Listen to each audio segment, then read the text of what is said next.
Life Raft Diagnostic 006.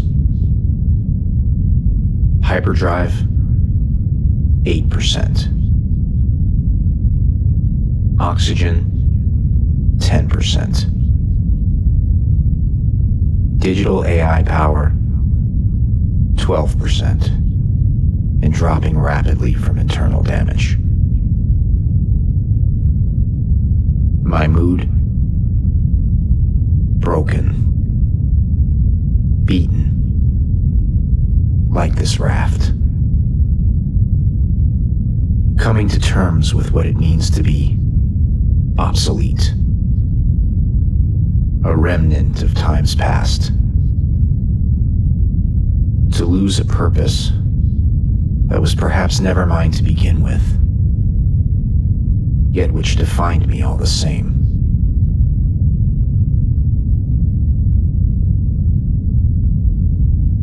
With failure on the horizon, I'm not sure what success meant in the first place. Life aboard another station, looking over my shoulder, ready to react at a moment's notice every time I walk past an airlock bay. Life with viable freelancers? That felt more like a pipe dream. A hope we created during station life, just to have something bold and adventurous to look forward to before our farewell journey to the colony.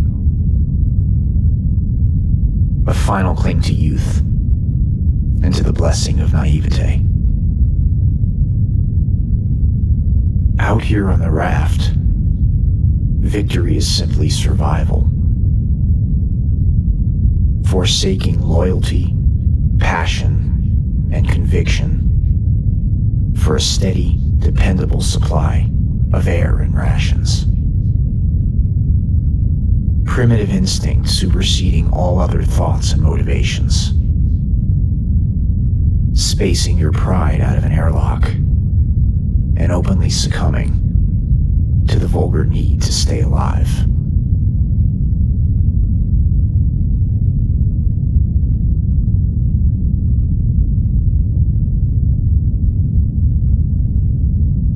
After escaping the watchtower, the lack of water and rations quickly took hold.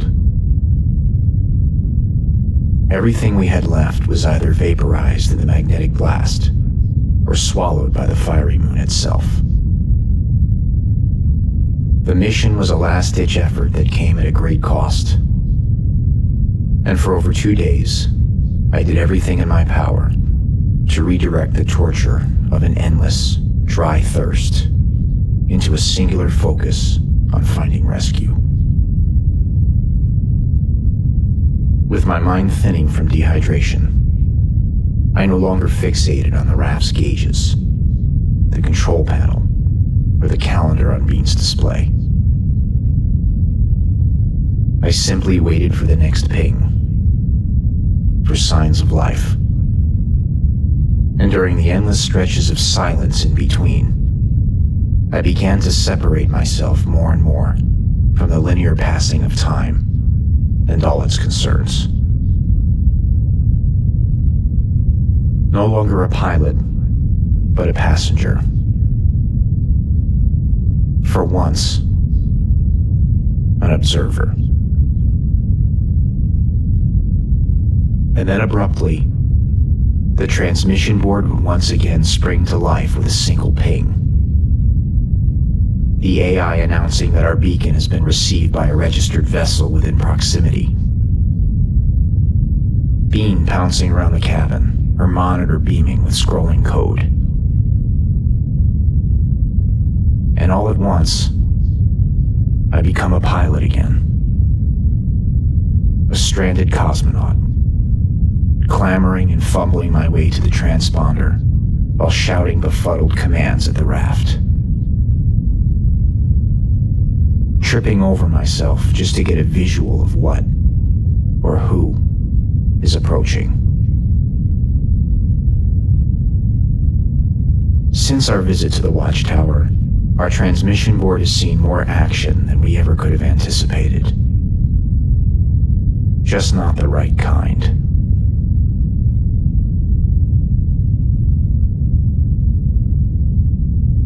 A standard distress beacon like mine is considered universally secure. It's safeguarded from outlawed frequencies and restricted to authorized channels used exclusively by stations, starships, and high-caliber freelancers. Using the Watchtower kiosk to amplify my beacon effectively removed its security layers. Going open channel meant casting the widest net possible. This was critical if I wanted to maximize what little time I had left, but also came with the risk of being detected by vessels or fleets with less than desirable intentions. In fact, odds were that I was already being tracked by rogue vessels.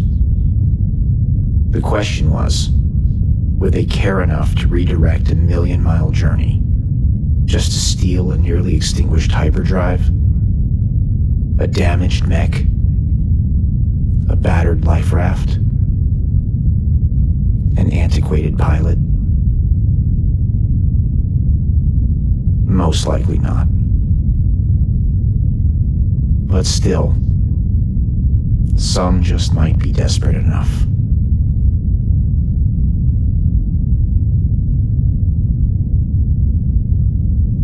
Fortunately, most of my unexpected guests were a welcome distraction from my ordeal, if only for a short while.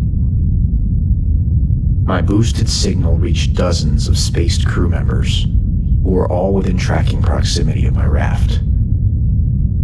Some from my former stations, and others from competitive stations who had stories very similar to my own. In addition to spaced crew, my beacon was received by a handful of stations outside of pickup range, some assuring me that other vessels and their fleets would likely pass within my vicinity at some point soon. Among these connections, I was able to locate a former crewmate from the very first vessel that I served on after the academy. She had remained in contact with many from our past lives, and I was both shocked and profoundly relieved to learn that several crew members whom I had an unwilling hand in spacing years ago were in fact alive and well, serving aboard competitive stations and continuing to move up the ranks. In hearing this news, I became speechless, overcome with relief and sorrow, tearing up from empathetic joy and suppressed guilt, until the words, "I'm sorry," were the only sounds I could form out of my parched lips. But at that point, our connection had terminated, and my apologetic whisper fell on deaf ears.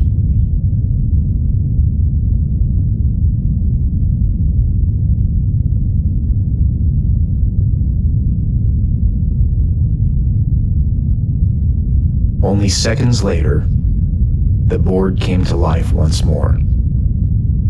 This time, announcing a freelance class drive signature. Unlike my prior reactions to the raft's alerts, this time I remained still, quickly running through a million scenarios in my mind, yet still not rehearsed for an actual rescue situation. With the raft's hailing channels constantly active, the freelancer's transmission came through loud and clear. It said, "Greetings, Station October, Life Raft 0107. This is a registered tender, assigned to freelance class vessel A-15 Hopebringer. We are on return from a Watchtower repair mission and tracked your beacon. What is your condition?" The next 24 hours were surreal. bringing me into contact with the first human being since my early encounter with Henson and Tulane. His name was Raker. He and his co-pilot were engineers employed by a high-caliber freelance vessel that held 50 crew members and kindled a hyperdrive nearly the size of a full station. The Hopebringer. Raker was piloting one of its 2 tenders, charged with repairing a watchtower that had been very successful at finding them new recruits through the last several years. The raft's AI couldn't locate the Hopebringer on our nav, meaning it was much further than typical range from its tender. While this was not common, it was possible. And in these times of thinning crews and increasing maintenance costs, vessels would use what resources they had to be successful. In addition, the tender was not emitting an active hyperdrive burn, which I immediately questioned. Raker explained that they had expended most of the tender's hyperdrive, maintaining an orbit around the moon they had visited, which lacked a functional tractor beam. To reserve power on their return, Raker caught the warm tailwinds of a solar flare that would carry them for thousands of miles before he would have to reignite their burn. Even if I had not been in a delirious, dehydrated, rations-depraved state of being, Raker's story would have still checked out. And within minutes, it was backed by a series of data transfers that his tender sent over to the raft, listing all the necessary credentials, registrations, and even maintenance logs of their recent repair mission. It all checked out. Now I just had to convince them that I was the right pilot for the job. And here I could barely stand.